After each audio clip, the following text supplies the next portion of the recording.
स्वाधीन त्रिविध चेतना चेतन स्वरूप स्थिति प्रवृत्ति भेदम् क्लेश कर्माद्यशेष दोषा संस्पृष्टम् स्वाभाविकानवधिकातिशय ज्ञान बलैश्वर्य वीर्य शक्ति तेजः सौशील्य वात्सल्य मार्दवार्जव सौहार्द साम्य कारुण्य माधुर्य गाम्भीर्यौदार्य चातुर्य स्थैर्य धैर्य शौर्य पराक्रम सत्यकाम सत्यसंकल्प कृतित्व कृतज्ञताद्य संख्येय कल्याण गुणगणौघमहार्णवम् परब्रह्मभूतम् पुरुषोत्तमम् श्रीरङ्गशायिनम् अस्मत्स्वामिनम्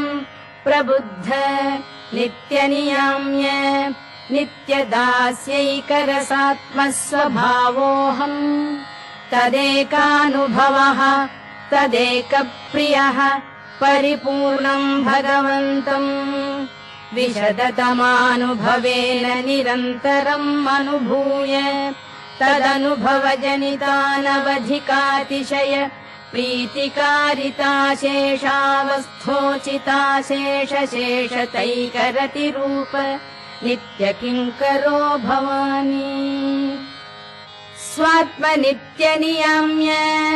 नित्यदास्यैकरसात्मस्वभावानुसन्धानपूर्वक भगवदनवधिकातिशय स्वाम्याद्यखिल गुणगणानुभवजनितानवधिकातिशय प्रीतिकारिताशेषावस्थोचिताशेषशेषतैकरतिरूप नित्यकैङ्कर्यप्राप्त्युपाय भूतभक्ति तदुपाय सम्यग्ज्ञान तदुपाय समीचीनक्रिया तदनुगुणसात्विकतास्तिक्यानि समस्तात्मगुणविहीनः दुरुत्तरानन्त तद्विपर्ययज्ञानक्रियानुगुणानादिपापवासना महानवान्तर्निमग्नः तिलतैलवत् दारुवन्धिवत् दुर्विवेच त्रिगुणक्षणक्षरणस्वभावाचेतन प्रकृतिव्याप्तिरूप दुरत्यय भगवन्मायातिरोहितः स्वप्रकाशः अनाद्य विद्या सञ्चितानन्ताशक्य विस्रंसन कर्मपाश प्रग्रथितः अनागतानन्तकाल समीक्षयापि अदृष्टसन्तारोपायः निखिल जन्तुजात शरण्य श्रीमन्नारायण तव चरणारविन्दयुगलम् शरणमहं प्रपद्ये एवम् अवस्थितस्यापि अर्थित्वमात्रेण परमकारुणिको भगवान् स्वानुभवप्रीत्या उपनीतैकान्तिकात्यन्तिक नित्यकैङ्कर्यैकरतिरूप नित्यदास्यम् दास्यतीति विश्वासपूर्वकम् भगवन्तम् नित्यकिङ्करताम् प्रार्थये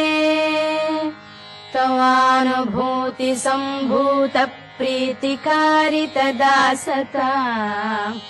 देहि मे कृपया नाथ न जाने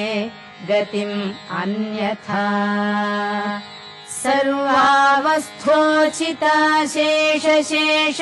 सर्वावस्थोचिताशेषशेषतैकरतिस्तव भवेयम् पुण्डरीकाक्ष त्वमेव एवम् कुरुष्व माम् एवम् भूततत्त्वयाथात्म्यावबोध तदिच्छारहितस्यापि एतदुच्चारणमात्रावलम्बनेन उच्यमानार्थपरमार्थनिष्ठम् मे मनः त्वमेव अद्यैव कारय। अपार करुणाम्बुधे अनालोचित विशेषाशेषलोकशरण्य प्रणतार्तिहर